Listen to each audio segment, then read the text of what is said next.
première idée majeure, elle a été rassemblée autour d'une idée qui a beaucoup marqué l'opinion publique. Ça, les médias en ont parlé. C'est la stigmatisation du millefeuille. Vous avez tous entendu parler du millefeuille institutionnel. La France a trop de niveaux de structure, et à chaque niveau de structure, il y a trop de structures. Donc il faut simplifier, clarifier, supprimer des niveaux, supprimer des structures. La phrase majeure du président de la République, c'est il faut supprimer les structures, il y en a trop, il y a trop de structures, il y a trop d'élus et ça coûte trop cher. Donc une quantité de dispositions de cette loi sont destinées à réduire le nombre de structures. Aussi bien collectivités locales, j'y reviendrai, qu'établissements publics de coopération intercommunale, que syndicats intercommunaux. Alors je ne fais que, à très grande ligne, détailler ce premier point. Premièrement, c'est une question qui nous est posée, sur laquelle il faut qu'on réfléchisse. Est-ce qu'il est tolérable dans un pays moderne de gérer avec 36 540 communes, dont 22 000 de moins de 500 habitants? Vous les connaissez, votre pays en est constitué. Réponse du gouvernement, non. C'est notre héritage, mais c'est un héritage ringard qui correspond à une France qui n'existe plus, et en tout cas à des modes de gestion, de management, d'échelle, d'économie budgétaire qui sont intolérables. Il faut donc tout faire pour réduire le nombre de communes. Et la loi comporte une disposition très importante, la création d'une nouvelle structure qui s'appelle les communes nouvelles, issues de la fusion des petites communes. La cible, elle a été indiquée, elle va être donnée en instruction au préfet, j'y reviens dans un instant, c'est que les petites communes qui sont habituées depuis des années à travailler dans une communauté de communes qui fonctionne pas mal, qui ont pris l'habitude de travailler ensemble, qui ont mesuré les avantages de l'intercommunalité, on va dire à ces petites communes, eh bien vous passez au stade d'au-dessus, c'est-à-dire vous fusionnez. Vous fusionnez toutes les communes de la communauté pour n'en faire plus qu'une. Est-ce que ça marchera? Est-ce que ça ne marchera pas? J'en sais rien. Les plus anciens se rappellent qu'en 1971, la loi Marcellin avait tenté déjà une fusion assez autoritaire des communes, avait été un échec total, qu'en France, l'esprit de clocher est encore puissant, était encore puissant au temps de Marcellin, en 1971. J'avais fait une enquête avec le laboratoire de géographie de Toulouse, auprès des maires du Gers, de la Haute-Garonne, etc. Et c'était partout, mon clocher, mon cimetière, mon monument au bas. Il n'est pas question que on nous disait, il n'est pas question que je fasse quelque chose avec les étrangers du village d'à côté. Bon.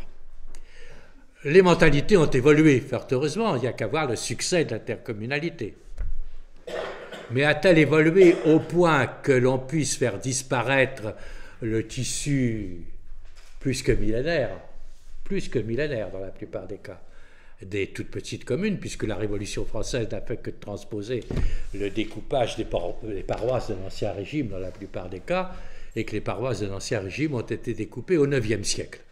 Bon. Donc quand même, c'est lourd derrière nous. Est-ce que, pour moderniser la France, il faut tailler là-dedans? Première question. Deuxième question, les structures intercommunales sont trop nombreuses et beaucoup d'entre elles sont trop petites. Donc on sait déjà, après les discours qui ont été faits, c'est pas vraiment écrit dans la loi comme ça, mais ça revient à ça, que les préfets vont être chargés de faire la chasse aux petites intercommunalités, pour que les petites intercommunalités fusionnent. Le seuil ayant varié, en rural profond, on pense qu'une communauté de communes n'est pas viable en dessous de 5 000 habitants. Dans le périurbain ou le rural, on a parlé de 10 000, 12 000 habitants pour former une communauté. En tout cas, c'est la mort, semble-t-il, des petites communautés cantonales de 1200, 1500, 2000 habitants qui sont considérées comme trop petites pour être viables. Troisième axe, faire la chasse aux syndicats intercommunaux spécialisés et aux syndicats mixtes qui sont plus de 8000 enchevêtrés. Il y a des communes qui sont membres de 3 ou 4 syndicats dans des géométries variables. Il faut mettre de l'ordre dans tout ça.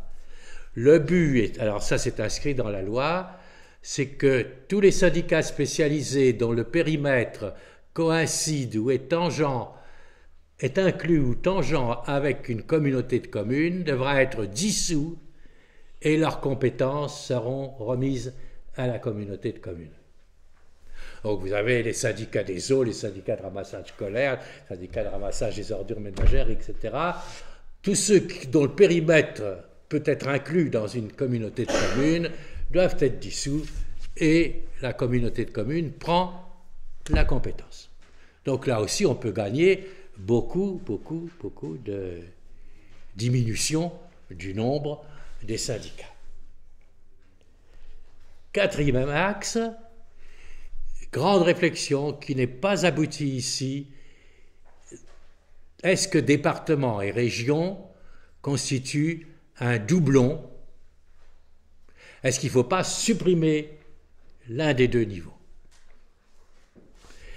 Le rapport Attali prône la suppression pure et simple du département. À court terme. Le rapport Balladur est plus nuancé. Il parle en termes galants et balladuriens d'évaporation des départements sur les 10 ans qui viennent. Un terme exact, l'évaporation. Ça veut dire que cette loi fait rentrer les départements dans une phase de lente régression pour que dans 10 ans, ils meurent de leur belle mort. Le gouvernement dit on ne pouvait pas faire ça tout de suite, du jour au lendemain, ça aurait été intolérable auprès de la classe politique. Donc, cette loi est une première étape, a dit Perben, le rapporteur devant l'Assemblée nationale, cette loi est une première étape vers la disparition à terme des départements. Et c'est là qu'a été inventé le fameux personnage dont vous avez entendu parler pour la phase transitoire, qui est le conseiller territorial. Le 1er mars 2014, si cette loi est appliquée, il va se passer quand même des choses avant le 1er mars 2014, nous élirons un conseiller territorial appelé à gérer simultanément au Conseil général et au Conseil régional. Le même élu siégera tantôt au Conseil général, tantôt au Conseil régional. Si vous voulez, comme à Lyon, le conseiller siège tantôt au Conseil d'arrondissement, au Conseil de secteur et au Conseil de la ville.